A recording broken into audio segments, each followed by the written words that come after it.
एक बार द्वारकाधीश के मन में विचार आया, क्यों न दुर्योधन के पास संधि का प्रस्ताव लेकर जाया जाए।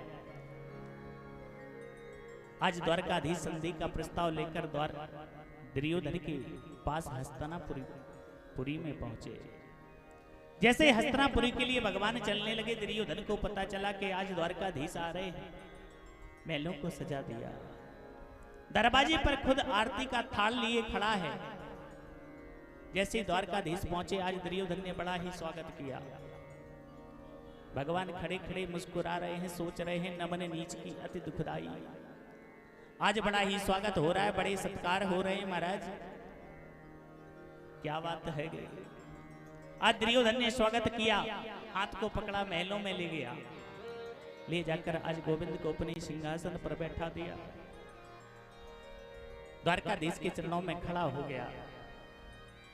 गोविंद,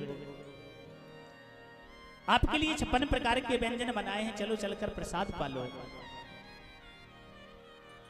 ये चर्चा हो ही रही थी। विदुर जी महाराज आज महलों के झरोकों से झांक रहे हैं, सुन रहे हैं कि क्या चर्चा हो रही है। जैसे दुर्योधन ने भोजन पाने के लिए प्रस्ताव रखा, आज द्वारकाधीश ने मुस्कुराते हुए कहा, दुर्योधन तुम्हें पता नहीं है, मेरा निमंत्रण है, मुझे निमंत्रण पाने जाना है। तुम्हारे यहाँ भोजन कर लूंगा, फिर निमंत्रण में क्या खाऊंगा। दुर्योधन ने कहा, महाराज अभी आप हस्तिनापुरी में आए हो, तुम्हारा निमंत्रण कैसे हो गया और किसके यहाँ तुम्हारा निमंत्रण है। द्वारकाधीश कहते हैं, दुर्योधन एक बार विदुर जी महाराज मेरे द्वारका में गए थे और कह के आए थे कि गोविंद जब हस्तिनापुरी में आओ तो हमारे यहाँ प्रसाद पाना, तुम्हारा निमंत्रण करके जा रहा हूं। तो मेरा विदुर जी महाराज के यहाँ निमंत्रण है, मुझे तो विदुर जी महाराज के यहाँ भोजन पाने जाना है। विदुर जी महाराज ये झरोकों से सुन रहे थे, नेत्र सजल हो गए, मैंने द्वारकाधीश का निमंत्रण कब किया। जैसे इस बात को सुना, आज विदुर जी महाराज भागने लगे, मेरे कुटिया में तो कुछ है ही नहीं, और मेरा लाला मेरे कुटिया में आ रहा है। आज द्वारकाधीश भोजन पाने के विदुर जी महाराज के यहाँ चल पड़े। सुखदेव जी कहते हैं, हे राजन परीक्षित, आज भागते हुए काका पहुंचे, विदुरानी मैया को बताया, तुझे पता है आज द्वारकाधीश महलों में दुर्योधन की यहाँ सभा में बोल रहे थे कि विदुर जी की यहाँ प्रसाद पाएंगे, मेरा निमंत्रण है। विदुरानी, मेरा लाला बहुत दिनों के बाद आया है, उसके लिए कुछ अच्छा सा प्रसाद बनाओ, मैं बाजार से सामग्री लाता हूँ।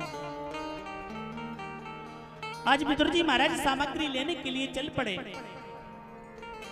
विदुर जी महाराज जैसे ही कुटिया से बाहर निकले, विदुरानी मैया मन ही मन निहार रही, सोच रही मेरा लाला कैसा लगता होगा।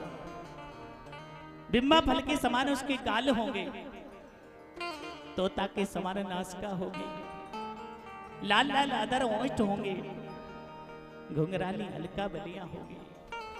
मन ही मन लाला का चिंतन कर रही हूं। मैया स्नान करने लगी, मेरा लाला आ रहा है, उसके लिए प्रसाद बनाना है। आज मैया स्नान कर रही हैं और आज द्वारकाधीश महलों में पहुंच गए, कुटिया में पहुंच गए। और कुटिया के बाहर जाकर पहुंचे तो क्या देखते हैं कि विदुर जी महाराज की कुटिया में कुंडी लगी है, दरवाजा बंद है। आज लाला ने कुंडी को पकड़ा, कुंडी खटखटाने लगे, काकी एरी काकी दरवाजा खोल। काकी कहे, काकी खोले तो कपाट जरा, बोले अनमोल सुन ध्यान तो चट गयो। अरे काकी जरा दरवाजा तो खोल। बार बार आवाज लगा रहे हैं, काकी स्नान कर रही है। आज काकी के कानों तक लाला की आवाज पहुंची कि मेरा लाला दरवाजे पर खड़ा कुंडी खटखटा रहा है। आज काकी के अंग पर एक भी वस्त्र नहीं है, लेकिन काकी के कानों तक लाला की आवाज पहुंची। काकी भाग खड़ी हुई, शरीर की सुध भी भूल गई, भागती हुई आई और काकी ने कुंडी को किया। जैसे ही कुंडी को खोला, लाला ने देखा काकी के अंग पर एक भी वस्त्र नहीं है, नेत्र सजल हैं बस टुकुर टुकुर एक टक लगाए लाला को देख रही हैं। आज लाला ने अपना पीतांबर उठाया, कंधे से झटका मारा और खींचकर काकी के ऊपर फेंक दिया। जैसे पीतांबर को फेंका वो काकी के कमर से लिपट गया। आज लाला का काकी ने हाथ पकड़ा, बहलो